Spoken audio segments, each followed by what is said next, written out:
Hi guys, it's been a while since I did a monthly favorites video, so this is the one I'm gonna do for today. So basically I've picked out a couple of my favorite beauty items to kind of show you what I've been using and what I've been loving a lot of late. Some of these items have existed in the market for a bit, but I've only come to love them. I'm just gonna dive right into it and tell you what I feel about each of them and what it is that I love about each of them. Let's go! Okay. The first item I'm going to pull out is the Maybelline Falsies Push Up Drama Mascara. So I tried this mascara a few months ago, absolutely fell in love with it. What I didn't realize while falling in love with this particular product was that after using this mascara, all other mascaras are going to look useless to me. I used to love the They're Real mascara and by Benefit, and I guess now just nothing else does it for me. This mascara is everything. I wear false lashes when I do shoots and stuff, like I'm wearing false lashes right now as well, and on a daily basis I've started getting the urge to wear false lashes because I love the idea of big lashes, but naturally I can't wear false lashes when I go to like meetings and stuff. People will think I'm crazy. Maybe I am. Maybe I should try it and see what people say. But anyway, this basically has become my solution for it. The Maybelline Falsies Push Up Drama Mascara is on my favorites list for the month. So if you haven't tried it as yet, I'm highly recommending that you do. The next product I'm going to... Actually, I don't know if this product has been in the market for a while. I got my hands on the ST Set and Refresh Setting Spray in December. I did a whole video for you guys on a sun-kissed look. With the help of Estee Lauder products. In case you haven't seen that, I will add the link to it down below as well as here, so you can go and click on it and watch the video. This mist smells delicious. It's what I said the first time I tried it out, which is in the video, and each and every time I use it I feel like, oh my god, it's a beautiful smelling product. It's absolutely wonderful. For some reason, despite how much I use it, it never gets over, which is absolutely brilliant again.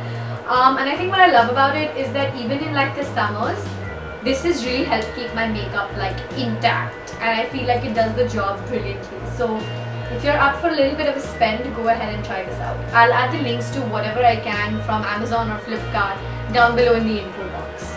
Now here's one that I got my hands on only recently, the Huda lipstick. A friend of mine was in Dubai visiting my best friend who lives in Dubai, and he said, what do you want? And I said, you know what, I haven't tried the Huda liquid lipsticks as yet. I think I want one of them, because I have one, before this I had one Huda lip pencil. The shade was Gossip Girl. This time I got my hands on the liquid lipstick of Heartbreaker, and it's an absolute heartbreaker. This shade is beautiful. There is not a better red for anyone. But what I absolutely love about this product is that even though it's super matte and it looks absolutely amazing, is that it doesn't get off with any amount of food and drinks, because I tried that with it and it was absolutely beautiful. Totally worth the money. Like, please, like, take my money and give me like 10 more shades. And the other reason is because I feel like when I came back home and I needed to take the product off, I've tried Colourpop, which is really matte, and I love Colourpop, but the problem with Colourpop is that maybe because of the amount of silicone content the product might have, taking it off can be a total pain. Apart from that, I also think Kylie products tend to dry my lips up after a while. I've only tried 1 or 2 shades, but it definitely has a slightly more drying impact on my lips, and my lips are already dry, so that's not very good for me. But this came off in a sweep of baby oil, while it didn't come off with the food and drinks before, like earlier the same evening. So I think that this is currently like definitely on my favorites list. Another thing I'm also currently loving, by the way, is this show on Netflix called 13 Reasons Why. I know that there's been a lot of hype around it, and I kept wondering why that was, because from what I'd heard, it was a sad story. I'm finally in on Tape 4 Side B. It's one of those shows that Jerry and I have decided we'll only watch together. So even though I can watch it without him and he can watch it without me, we're making it a point to watch this show together. Yes, it is slightly depressing, because it's like, oh my god, this poor girl is going through so much. You want to like dive into your television and hug her and be like, it'll be okay, don't like do shit to yourself. But yeah, even though it creates like a sort of a connect with you and you get sad with her or happy with her every time she tries again, I think that show has made it to also my April's favorites in a way, because I've been watching it and I'm loving it so far. But I have heard that the last couple of episodes go like really like way into the deep end in the sense of like its intensity level. So I'm excited for that, but I'm also slightly worried for that. I just hope it doesn't end up being like Pretty Little Liars, where after like some 6-7 seasons of trying to find out who killed, what was the girl's name? Alice, wasn't her name Alice? Was her name Alice? I don't remember what the girl's name was because I used to watch this show like way back. In the end, she comes back alive. Like, hello? Is that even a thing? You wasted 8 seasons trying to tell me that she didn't die in the first place. I don't know what happened in the last 2, maybe 3 or 4 seasons of Pretty Little Liars because I got so fed up and I stopped watching it. So if you want to tell me what happened, please tell me down in the comment section below, because I think that's a little bit of a question mark in my life. Maybe I should go back on Netflix and actually watch the last few seasons of Pretty Little Liars. Maybe. I'm not making any promises. Anyway, back to the next beauty product on my favorites list. This is the shade called Plumage, which is from MAC. It's a beautiful, beautiful bottle green eyeshadow. It's from Mickey Contractor's favorites list, which is sort of from the Mickey for MAC collection, and it's super pigmented. I've tried it a couple of times before and I'm just glad that they've sort of like revived this product at the top of everybody's list. Because it's such a wonderful shade, and I think green is such a fabulous shade because it goes so well with Indian skin tones, and I feel like it's so precious for that reason. My last 2 products are right here. I'm gonna start, now these 2 are summer centric products, so I'm gonna tell you why I love both of them so much. The first one I have over here is the EIMI Dry Shampoo from Wella. It's a dry shampoo, so you can imagine why I think it's perfect for summer.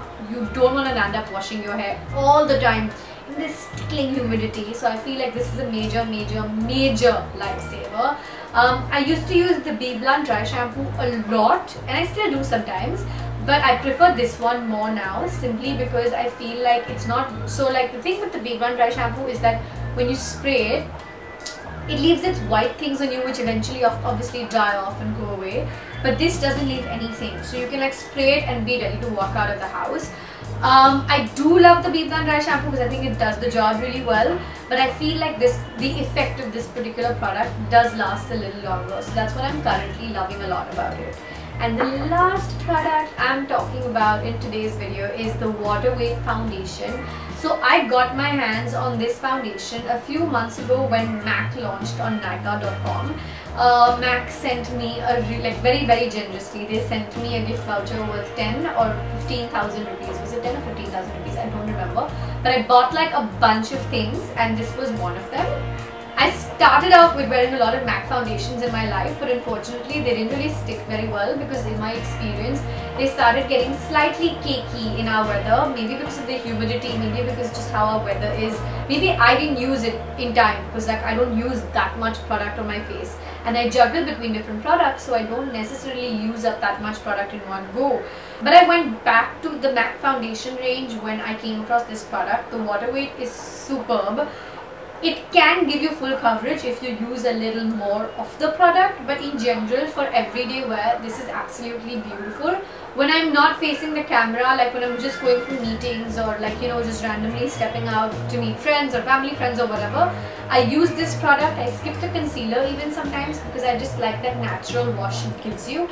So if you're into like natural finish foundations that still do like a good job with evening your skin tone out, I feel like this particular foundation is what you might be looking for. It also comes with an SPF 30, yeah, 30. It comes with an SPF 30, so in case that is something that works as an added benefit for you, I'm going to recommend you try this. It is from the Studio range. Alright, so that's 1, 2, 3, 4, 5, 6 and 13 reasons why. So top 7 things that I absolutely loved through April. I hope that you guys had a fabulous month and that you'll have an even more fabulous May. I will see you guys in the next video. But before you go, don't forget to hit like and subscribe because I'm really excited with the idea that I might be able to get 15,000 subscribers by the time it's my birthday on 17th June. In case you have any friends who haven't subscribed to my channel, please go ahead and share the link with them so they can. See you guys in the next one.